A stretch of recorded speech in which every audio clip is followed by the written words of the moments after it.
Guillaume, on aurait voulu écrire quelque chose compilant le sordide, le rocambolesque et le glauque dans l'ultra-violence marseillaise, on aurait écrit ça. Oui, enfin, on savait que le trafic de stupéfiants, singulièrement à Marseille, était particulièrement violent. On avait épuisé tous les qualificatifs, jusqu'à même maintenant dire narcomicide, c'est-à-dire homicide sur fond de trafic de stupéfiants.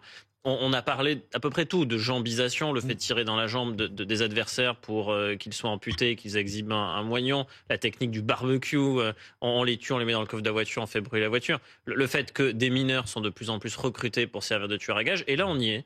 Un homme dans sa prison, 23 ans seulement. C'est déjà très jeune, effectivement. Déjà les autres protagonistes jeune, sont encore plus. Mais... Et il envoie un premier mineur âgé de 15 ans pour essayer de régler ses comptes avec un clan rival, dit le clan des Blacks. Ce premier mineur de 15 ans tombe sur un comité d'accueil musclé.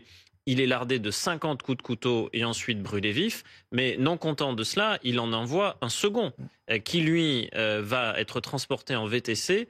Et demandant au chauffeur de rester l'attendre le temps qu'il commette ses méfaits, le chauffeur refuse et il lui loge une balle de 357 Magnum en pleine tête. Il est âgé seulement de 14 ans.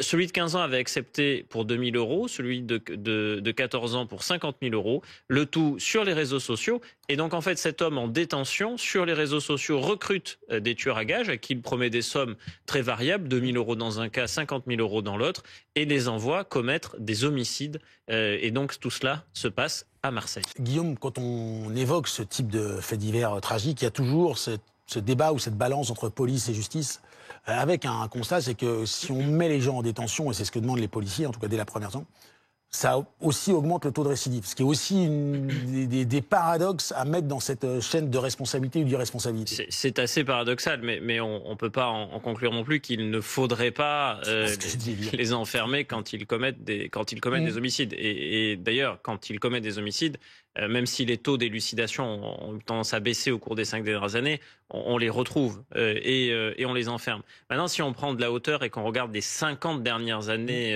à Marseille, un demi-siècle de lutte contre le trafic de stupéfiants, depuis la French Connection jusqu'à aujourd'hui, il y a des cycles.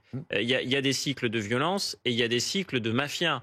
Les Napolitains, les Corses leur ont succédé, les Algériens sont très présents, d'ailleurs d'où DZ Mafia, référence explicite à l'Algérie, mais il y a aussi maintenant des Comoriens à Marseille, d'où aussi le clan des Blacks.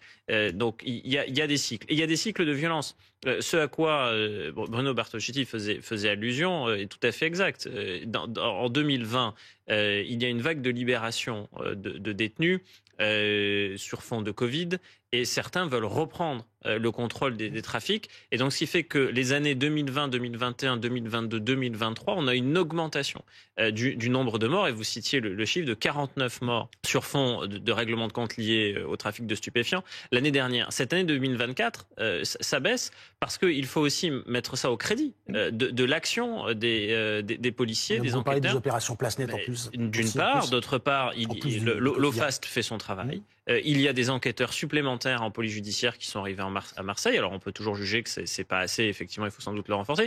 Mais néanmoins, il y a aussi une efficacité qu'il ne faut pas totalement effacer de ce point de vue. Donc il y a des vagues, il y a des cycles, et il y a un cycle de violence qui s'est ouvert en 2020. Et on espère qu'il finira par se refermer.